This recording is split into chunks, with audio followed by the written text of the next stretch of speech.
Di fase ini sekali lagi, menjadi seorang muslim yang benar akan dapat tuduhan yang tidak baik.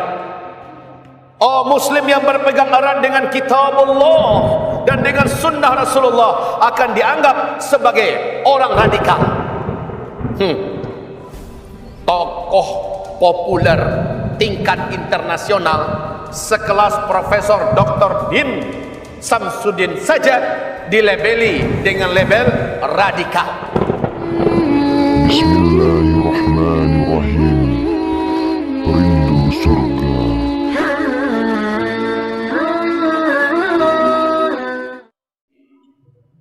Saudara-saudaraku, ma'asyiral muslimin wal mu'minin, arsyadani wa iyyakumullah.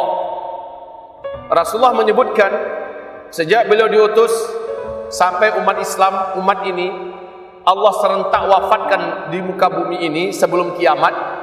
Nabi berkata, kalian akan menjalani 5 fase sejarah. Fase kenabian, di mana beliau langsung yang memimpin umatnya. Meninggalnya beliau, masuk pada fase kedua, fase Khulafaur Rasyidin dengan konsep kenabian.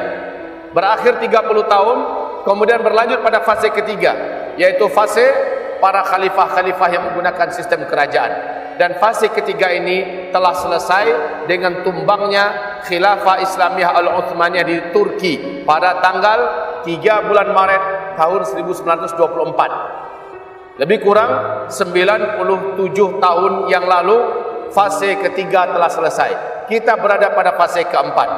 Fase keempat ini tidak lama, karena setelah fase ini masuk pada fase kelima, yaitu Islam kembali memimpin seluruh dunia. Hal ini disebutkan oleh Allah dalam Al-Quran surat An-Nur ayat yang ke-55, bahwa kamu kembali akan memimpin seluruh dunia di akhir zaman. Fase kelima, dunia bagaikan surga. Tidak ada satupun orang di muka bumi yang saat itu miskin, kata Rasulullah. Tidak ada peperangan dimanapun, tidak ada kezaliman dimanapun, dan bahkan tidak ada penjahat-penjahat, karena hidup makmur, sejahtera, tercukupi, tidak ada penyakit, tidak ada bencana-bencana alam. Di fase kelima, itu adalah berkah tegaknya kembali Islam memimpin seluruh dunia. Tapi sebelum fase kelima ini, kita sekarang ada di fase keempat. Segala-gala yang buruk lengkap di fase ini. Kezaliman merata di mana-mana, keadilan begitu sulit didapatkan, orang-orang jauh dari agama, ulama-ulama diintimidasi, diburu, difitnah, ditangkap, disiksa, bahkan dibunuh. Kemudian Islam menjadi musuh bersama. Di waktu yang sama, di mana-mana penuh dengan kekacauan, keributan, chaos, ekonomi ambruk, harga-harga barang menjadi mahal, sulit didapat, dan pada akhirnya nyawa juga terancam. Bencana demi bencana meledak di mana-mana, baik berupa gempa, banjir, gunung meletus, angin puting beliung dan sebagainya, dan juga peperangan yang mendekat. Kaum muslimin, bagi kita mendapatkan penjelasan-penjelasan Nabi tentang akhir zaman wajib untuk kita ilmui saat ini. Karena yang dimaksud dengan akhir zaman oleh Rasulullah adalah kita sekarang. Kita yang hidup saat ini. Kita lah yang dimaksud dengan akhir zaman. Bukti yang paling nyata adalah berakhirnya fase ketiga.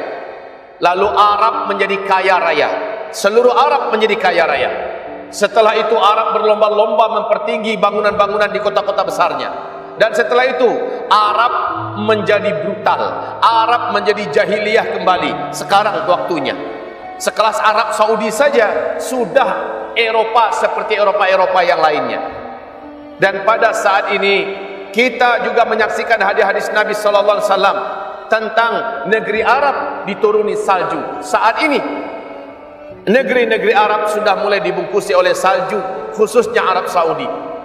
Kita juga menyaksikan bagaimana pada kondisi sekarang Nabi berkata di akhir zaman akan ada tahun menjelang kiamat, hambaku terhalang melaksanakan ibadah haji dan ibadah umrah. Inilah tahun-tahunnya kita merasakan bagaimana hamba-hamba Allah, umat Nabi Muhammad, dari timur ke barat, dari utara ke selatan, tahun yang lalu dan bahkan tahun ini akan banyak yang kesulitan melaksanakan ibadah haji karena COVID-19 lah bahasanya, atau karena ada penyakit menular yang lain, atau mungkin karena kegaduhan, kekacauan dan sebagainya. Yang penting apa yang digambarkan Nabi terjadi di masa kita. Sekaranglah saatnya kita harus buka mata lebar-lebar, wahai kaum muslimin. Sungai Efrat yang dinubuat oleh Nabi Muhammad di Irak mengering sebelum kiamat. Dan sejak 2014 sampai hari ini sungai Efrat yang mengalir di Irak kering total. Maka siapakah yang ingin membantah bahwa ini bukan akhir zaman? Sebentar lagi masanya kita, wahai bapak-bapak sekalian, wahai hamba-hamba Allah. Pada masa ini kata Rasulullah, orang-orang yang teguh dan tegar beriman berat untuk bisa menjalankan imannya secara hak. Orang-orang yang ingin memegang Islam erat-erat bagaikan menggenggam batu bara yang menyala, panas, banyak ditentang dan dimusuhi bahkan oleh sesama muslim sendiri. Sekarang kita merasakan, wahai kaum muslimin, ingin menjadi muslim yang kafah akan diberikan label dan cap yang sangat buruk. Dikatakan teroris, dikatakan radikal, dikatakan fundamentalis, dikatakan orang-orang udik, orang-orang yang tidak mau maju dan sebagainya. Inilah dia fase di mana Islam sebagai agama tertinggi ditandingi oleh produk pikiran manusia yang disebut dengan demokrasi. Inilah zamannya kita menyaksikan bahwa HAM lebih tinggi daripada nilai-nilai luhur agama Allah Subhanahu wa taala. Inilah saatnya liberalisme, kapitalisme, sekularisme dan berbagai macam isme mendapatkan panggung untuk disuarakan, bahkan diberi dukungan, disupport dengan dana, bahkan media pun ikut menyalurkan dan menyebarluaskan beritanya. Inna lillahi wa inna ilaihi rajiun. Inilah masa di mana kita benar-benar ada di puncak ujian. Wajar kalau lalu Nabi Muhammad berkata, pada masa itu siapa saja umatku yang tegar, tabah, sabar, istiqamah memegang Islam secara kuat dan kafah, nilai pahala dari setiap amalan mereka pada masa itu sama nilai pahalanya dengan 50 pahalanya para sahabat. Allahu Akbar. Terkejutlah para sahabat menyimak ini dan mereka bertanya, ya Rasulullah. Mereka ingin pastikan apakah 50 pahala mereka itu para sahabat atau 50 orang yang ada di zaman itu. Ya Rasulullah, khamsina rajulan minna am minhum.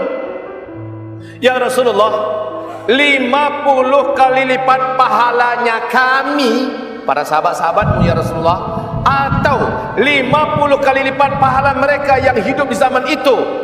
Apa kata Rasulullah? Bal minkum. Yang benar adalah 50 kali lipat pahala kalian, wahai para sahabat-sahabatku. Allahu Akbar. Wahai hamba-hamba Allah, beratnya memegang Islam erat-erat pada zaman penuh fitnah ini. Lalu kita berusaha untuk tegar, sabar, tabah, istiqomah. Kita berjuang untuk tidak berubah. Dan kita setelah taubat, kita tidak kembali lagi kepada kejahilan yang lama. Kita totalkan hijrah kita setelah kita benar-benar hijrah. Maka apapun pahit rintangan yang kita hadapi, kita lalui dengan penuh hati yang kuat, dengan penuh hati yang tabah, sabar. Pahala setiap amalan kita nilainya di mata Allah 50 kali lipat pahala para sahabat. Bapak tahajud, sahabat tahajud, tapi tahajud bapak yang istiqomah hidup pada masa ini dengan Islam, nilainya 50 kali lipat tahajudnya para sahabat. Allahu Akbar. Syaratnya istiqomah, tegar, sabar, tabah dalam memegang Islam secara kafah. Walaupun kita melawan arus. Ini fase keempat. Di fase ini sekali lagi, menjadi seorang muslim yang benar akan dapat tuduhan yang tidak baik. Oh, muslim yang berpegang erat dengan kitab Allah dan dengan sunnah Rasulullah akan dianggap sebagai orang radikal. Tokoh populer tingkat internasional sekelas Profesor Dr. Din Samsudin saja dilabeli dengan label radikal.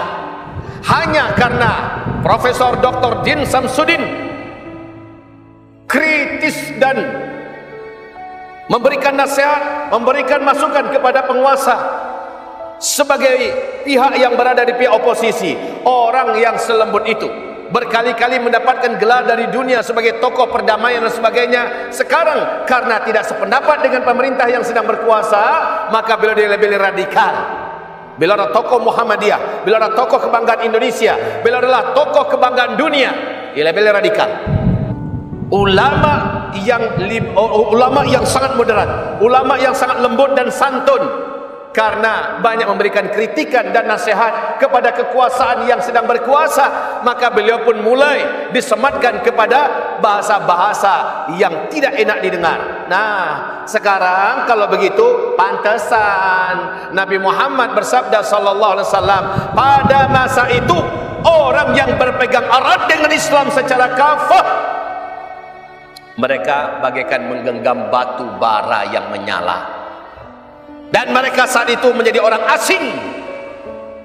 Tapi beruntunglah orang-orang yang asing pada masa itu. Para sahabat bertanya, siapa itu orang-orang yang asing ya Rasulullah? Nabi menjawab sallallahu alaihi wasallam, satu, siapa saja yang tetap berpegang erat-erat dengan Al-Quran dan sunnahku. Sementara banyak manusia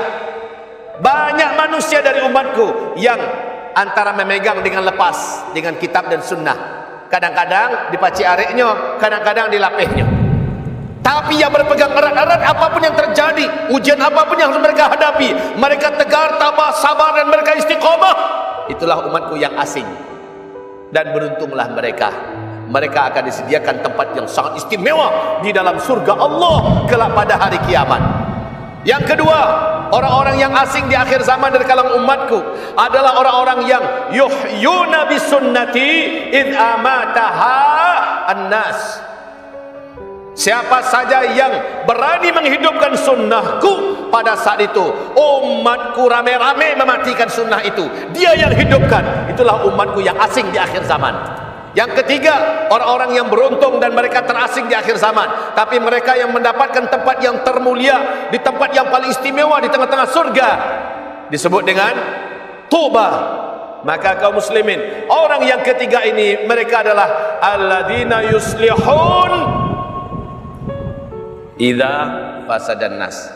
Orang-orang yang kerjanya melakukan perbaikan kepada tengah-tengah manusia ketika manusia itu sedang rusak-rusaknya. Jadi dia yang bergerak, dia tinggalkan aktivitasnya sesaat, dia tinggalkan bisnisnya, dia tinggalkan kantornya, dia tinggalkan rumahnya, dia bergerak, berdakwah ke sana kemari, memperbaiki keadaan umat yang rusak. Dan dia keluarkan kantongnya, isi kantongnya, dia berkorban. Inilah umatku yang aneh di akhir zaman, tetapi mereka adalah ghuraba yang beruntung pada hari kiamat. Fatuba lil ghuraba, beruntunglah mereka yang pada saat itu dipandang aneh.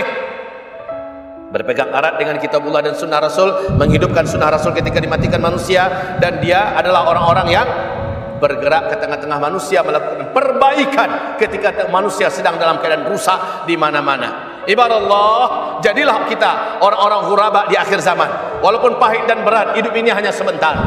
Kita tak lama lagi insyaAllah akan meninggalkan dunia ini. Dunia bukan segala-galanya. Dunia bukan untuk tempat segala-galanya. Dunia tempat yang akan kita tinggalkan, dan kita akan meninggal di dunia ini. Kita tidak akan pernah terulang lagi balik ke dunia. Oleh karena itu, hiduplah sesaat di dunia ini dengan hidup yang benar, hidup yang lurus, hidup yang istiqomah, hidup yang betul-betul di jalan larak, di jalan Allah, siratal mustaqim, dalam keadaan sabar, tegar, tabah, dan jangan pernah bergeming. Walaupun dunia merayu-rayu, walaupun ancaman seperti makan mematikan, tetaplah tegar dan sabar. Mudah-mudahan kitalah ghuraba di akhir zaman.